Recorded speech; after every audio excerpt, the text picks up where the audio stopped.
Ang intense ng mga kaganapan ngayon sa abot kamay na pangarap sapagkat magugulantang si Zoe sa mga sasabihin sa kanya ni Justin. Dito nga ay kokamprantihin ni Justin si Zoe kung bakit siya tinanggal sa mana ng lolo Pepe nila kaya naman ay hindi malaman ni Zoe ang sasabihin niya. Samantala ay magpapakasaya ang lahat sa Apex dahil sa makakabalik na ngang muli sila Nurse Evan at Karen dahil nga sa tulong ni Giselle. Kaya naman ay sobrang saya ng kanilang mga katrabaho at dito nga ay tatanungin ni Luke si Annalyn kung kailan daw ito babalik ng Apex. Pero bigla naman siyang sasagutin ni Doc Lindo na hindi pa daw maaaring bumalik si Annalyn ng Apex. Samantala ay manginginig na nga sa takot itong si Moira matapos ang mga sinabi ng abogado at natatakot nga ito na baka daw sila isumbong ni Don Pepe kapag nagising na ito.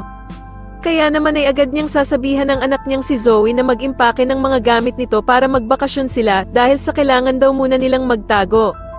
Sa kabilang banda naman ay yayayain na nga ni Lynette ang asawa niyang si Doc Carlos na bumalik ng muli sa dati nilang bahay dahil sa handa na nga daw siyang harapin ang kanyang takot.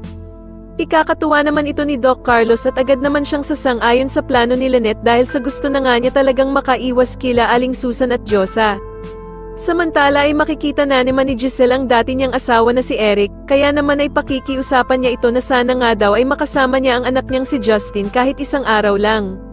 Subalit tatanggihan lamang siya ni Eric dahil sa alam naman nga daw nilang dalawa na hindi talaga siya pagbibigyan ng anak niyang si Justin. Sa tingin niyo dito na nga kaya malaman ni Justin ang totoo na hindi totoong apo ni Don Pepe si Zoe, mas lalo na nga talagang nagiging exciting ang mga susunod na kaganapan kaya naman ay mas lalo pa nating abangan ang mas lalong gumigandang abot kamay na pangarap. Maraming salamat po sa inyong panonood at sana po ay mas subscribe niyo ako. Maraming salamat po.